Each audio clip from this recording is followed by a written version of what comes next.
आप किसी टीवी धारावाहिक अथवा रश्मिरठी जैसे साहित्य पर मत जाइए और वेद व्यास की महाभारत का केवल सतही अध्ययन ही कर लीजिए। आपको पता चल जाएगा कि आप एक शेर की तुलना एक तेंदुए से कर रहे हैं। कर्ण एक बड्ढा योद्धा और अच्छा धनुर्धारी था।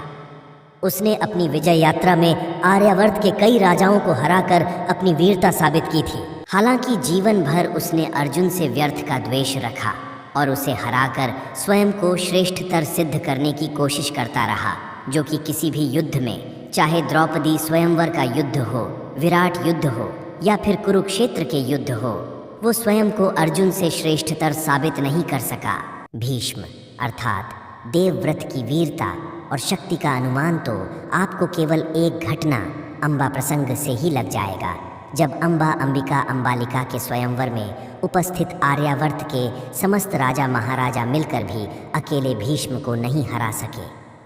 यहाँ तक कि हिंदू महाकाव्यों के सबसे बड़े योद्धा कहे जाने वाले विष्णु अवतार और भगवान शिव के शिष्य परशुराम भी भीष्म से पराजित हो गए थे।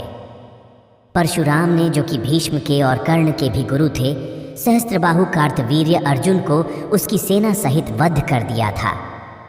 वही सहस्त्रबाहु जो रावण को पराजित कर चुका था। परशुराम के नाम से क्षत्रिय राजा कांपते थे। उन परशुराम को हराने वाले भीष्म की कर्ण से तुलना भला कैसे की जा सकती है। महाभारत युद्ध में उन्होंने अपनी वयोवृद्ध अवस्था के बावजूद 10 दिनों तक पांडवों की सेना में हाहाकार मचा रखा था, जबकि उनकी ये भी शर्त थी कि वे पांडवों का वध नहीं करेंगे और किसी दिव्यास्त्र का प्रयोग नहीं करेंगे। इस वृद्ध योद्धा को युद्ध में रोकने की क्षमता अर्जुन में अवश्य थी, लेकिन उन्हें पराजित करके युद्ध भूमि से हटा सकने की क्षमता किसी में नहीं थी। इसीलिए शिखंडी का इस्तेमाल करके उन्हें मार्ग से हटाना पड़ा। कर्ण के पास दिव्य कवच कुंडल थे, जो उसे लगभग सभी अस्त्रों शस्त्रों से निर्भय रखते थे, लेकिन श्रेष्ठ योद्धा होने के लिए कवच कुंडल अथवा इच्छा मृत्यु का वरदान आदि कोई शर्त नहीं होती। यदि होती तो कर्ण को धनुर्विद्या सीखने की जरूरत ही नहीं पड़ती और ब्रह्मास्त्र प्राप्ति के लिए अपने गुरु परशुराम से झूठ नहीं बोलना पड़ता। इस प्रकार से देखा जाए तो भीष्म को मिला इच्छा मृत्यु का वरदान भी उन्हें पूरी तरह से अभय प्रदान करता है, चाहे कोई भी अस्त्र शस्त्र हो। कुल मिलाकर भीष्म से कर्ण की कोई तुलना नहीं है, बिल्कुल वैसे ही जैसे शेर से तेंदुए की कोई तुलना नहीं।